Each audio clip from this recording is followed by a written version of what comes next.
मैं 1000 से 1 रुपया भी ऊपर नहीं देने वाली हूँ। और 1000 ना मैं इस बुढ़िया के मुंह पे मार चुकी हूँ। क्या मुंह पे मार चुकी है?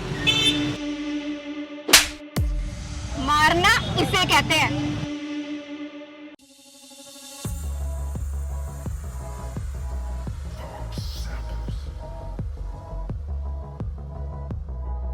रुद्र बेटा, तेरे ट्यूशन का टाइम हो गया है। यहाँ मैं देख लूंगी, तू घर जाओ, तैयार होके ट्यूशन चला जा। दादी, पढ़ाई तो मैं बाद में भी कर लूंगा, लेकिन आज शाम किराए के पैसे नहीं आए ना, तो पता है ना मकान मालिक ने क्या धमकी दी थी।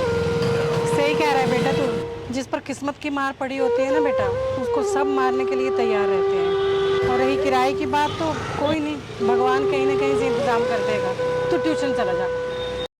ओए बुढ़िया, मेरी स्कूटी की सर्विस हो गई? हाँ मैडम जी, सर्विस तो कल ही कर दी थी। थोड़ा बहुत काम बचा था, बस वही कर रही हूँ। मैडम जी, आपको बड़ों से बात करने की तमीज नहीं है क्या? ओहो, देखो तो छिपकली की कटी हुई पूंछ के बराबर है नहीं, और आंखें ऐसे दिखा रहे जैसे बिजनेसमैन का बेटा हो। हाँ हूँ मैं बिजनेसमैन का बेटा। ये काम मेरी मम्मी पापा ने खोला था, और देखना मैं एक दिन बड़ा शोरूम खोलूंगा। कटे हुए पंखों से अमीरी के आसमान में उड़ने के सपने देख रहा है? अरे 2 वक्त की रोटी मिलती भी है तुझे। देखिए मैडम जी, हमारी गरीबी का मजाक उड़ाने का आपका कोई हक नहीं है।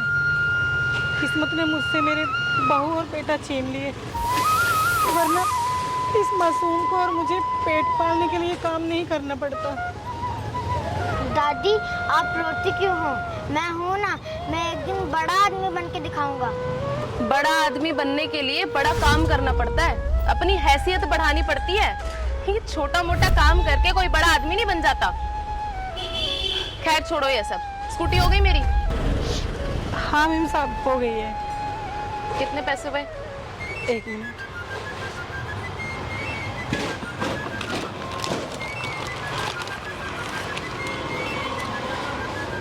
इसमें सारा खर्चा लिखा है।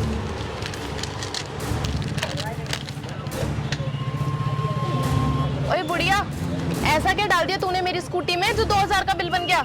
अरे लूट मचा रखी है क्या? ये खटारा हो चुकी है ना, इसलिए इतना बिल बना है। देख, मैं 1000 रुपए से 1 रुपया ऊपर नहीं दूंगी।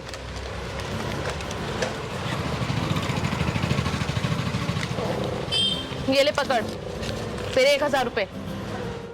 मैम साहब, 2000 रुपये बनते हैं, पूरे पैसे दो ना। बोला ना, 1000 रुपए से एक ज्यादा ऊपर नहीं दूंगी। मैम साहब, आप पैसे तो पूरे दो ना। 2000 रुपये हुए हैं, आप 1000 रुपये दे रहे हो। अरे पूरी मेहनत लगी है, ऐसे थोड़ी ना। तुझे बोला ना कि 1000 से 1 रुपया ज्यादा नहीं दूंगी। तेरी समझ में नहीं आता है क्या? चल हट अब यहाँ से। देखो मैम साहब, ऐसा मत करो मैम साहब, बहुत घाटा हो जाएगा मेरा। तुझे बोला ना। ओ घमंडी लड़की, घमंड की रफ्तार से नीचे उतर। कल्याणी किन्नर कहते हैं मुझे, और मैं बंदों का 2 तरीकों से कल्याण करती हूँ, सर पे हाथ रख के और दूसरा गर्दन दबोच के। अब तू डिसाइड कर ले कि तुझे कैसे कल्याण करवाना है। क्या कहा तूने? कल्याणी? अरे तू कल्याणी कम और छदराइन ज्यादा लग रही है। वैसे यहाँ क्या मोटरसाइकिल की सिक्योरिटी गार्ड है क्या, जो आ गई है इन दोनों की हिमायत ही करने? कहा ना, 2 तरीके से कल्याण करती हूँ। बहुत देर से खड़ी होकर तेरी बदतमीजी देख रही हूँ कि तू इन लोगों के पैसे नहीं दे रही, इसलिए मुझे खुद चल के इधर आना पड़ा। कल्याणी बेटा, दिन में 2-4 लोग ऐसे आ ही जाते हैं जो हमारी गरीबी और मजबूरी पर अपनी रईसी की ठोकर मार जाते हैं। जेब में पैसे इनके नहीं होते हैं, और मजाक हम गरीबों का बनाते हैं। अच्छा बेटा, कितने पैसे हुए? 2000। मैं 1000 से 1 रुपया भी ऊपर नहीं देने वाली हूँ। और 1000 ना मैं इस बुढ़िया के मुंह पे मार चुकी हूँ। क्या मुंह पे मार चुकी है? मारना इसे कहते हैं। सुनो घमंडी लड़की, अपनी आंखों से एक घमंड का चश्मा उतार कर दे, फिर तुझे साफ साफ दिखाई देगा। अरे ये मासूम से बच्चे की मासूमियत नहीं दिखाई देती तुझे, और ये बूढ़ी लाचार औरत की बेबसी नहीं दिखाई देती। अरे ये क्या किसी के साथ धोखाधड़ी करेंगे? सही कह रही हो बेटा, हमें तो हमारी मेहनत के पैसे मिल जाए वो ही बहुत है। लेकिन देखो ना, इन जैसे लोग हमारी मेहनत के पैसे भी नहीं देते। हम क्या ही हेरा फेरी करेंगे इनके साथ। अरे बेशरम, जरा ये तो देख, जिस उम्र में इस मासूम से बच्चे के हाथ में कॉपी पेन होना चाहिए, जिसे पढ़ाई लिखाई करनी चाहिए, वो ये पाना और चाबी लेके गाड़ियां ठीक कर रहा है। और ये बेचारी माँ, जिस उम्र में इसके हाथ में माला और गीता की किताब होनी चाहिए पढ़ने के लिए, वो ऐसी लाचारी में काम कर रही है। तुझे शर्म नहीं आ रही? हाँ, जरा भी गैरत है तेरे अंदर? चुपचाप इनके पैसे दे दे, वरना तुझे अभी यही सेट कर दूंगी मैं। देती हूँ।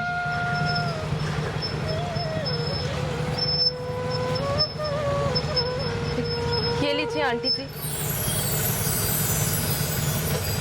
अच्छा, और माफी कौन मांगेगा? मुझे माफ कर दीजिए कल्याणी जी। मुझसे नहीं, इनसे। आंटी जी, आप भी मुझे माफ कर दीजिए। मैं अपने घमंड के बड़बोलेपन के चक्कर में मैं भूल ही गई थी कि अपने से बड़ों से कैसे बात करते हैं। मैं बहुत शर्मिंदा हूँ। और सुन, आइंदा जेब में स्कूटी ठीक कराने के पैसे ना हो ना, तो ये स्कूटी अपनी घर ही रखना।